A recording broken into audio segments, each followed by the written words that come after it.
আসসালামু আলাইকুম everyone. Indian blogger মাম নূর চ্যানেলে আমি নূর আপনাদের আরও একবার স্বাগত জানাই। কাছে দূরে যেখান থেকে আমার ব্লগটা দেখছেন সকলকে অনেক অনেক ধন্যবাদ। আমিও আলহামদুলিল্লাহ অনেক ভালো আছি। আমি গত এক সপ্তাহ ধরে বাপের বাড়ি এসেছি। তো কাল চলে যাব।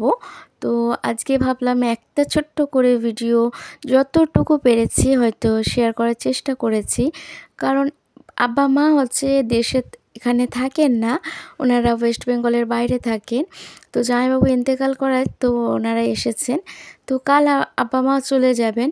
তো সেক্ষেত্রে না আব্বা মার সঙ্গে কথা বলতে, তাদের সঙ্গে যেন সময়টা কখন কেটে গেল, আর সেই ফাঁকে যে ভিডিও করার কথা মাথায় আসেনি। কারণ একটা বছর পর আমার আব্বা মাকে পেয়েছি। তো সেই ক্ষেত্রে আমি এদিকে তাদের সঙ্গে গল্প করতে, তারপর জামাইবাবুটারও ওই রকম হয়ে গেল, মনটাও অনেক খারাপ ছিল। তো সেক্ষেত্রে আমি ভিডিও বানাতে পারিনি। যতটুকু পেরেছি ভিডিও আকারে আপনাদের শেয়ার করছি। আর এরই মধ্যে বিছানা গুছিয়ে ঘরটর পরিষ্কার করে নিয়েছি। আর পানি পড়ে গিয়ে আমার শাড়িটা ভিজে যেতে আমি জামাটা চেঞ্জ করে ছাদে এসে দেখছি আব্বা এগুলো পরিষ্কার করছেন, যেহেতু কাল চলে যাবেন আবার। তো আব্বাকে বললাম, তুমি চলে যাও, আমি করে দিচ্ছি। তো তারপর আমি এসে ছাদটা পরিষ্কার করে দিচ্ছি, যেহেতু আবারও আসবেন তারা গত এক বছর পর। তো জানি না, আল্লাহ যদি আনায় ঈদের সময়ও আসতে পারেন। তো আমি ছাদটাকে সুন্দর করে ঝাঁট দিয়ে দিচ্ছি।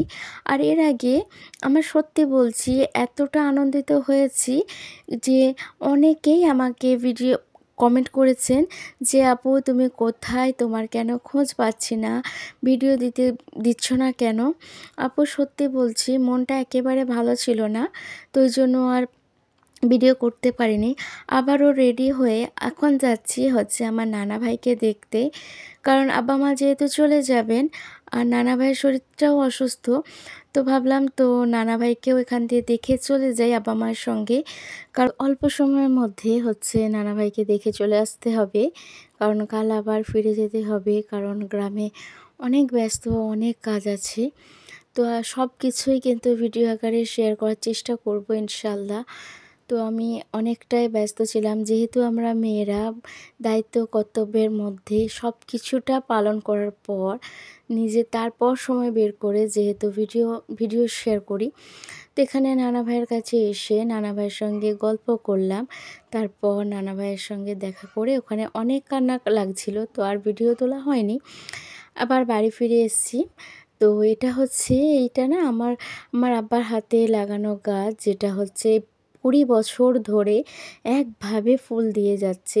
তো এই গাছের আমি ডাল কেটে নিচ্ছি তো নিয়ে যাব বলে। তো এই ভিডিওটা নেক্সট ডে। তো আমি আবার গ্রামে ফিরে যাচ্ছি।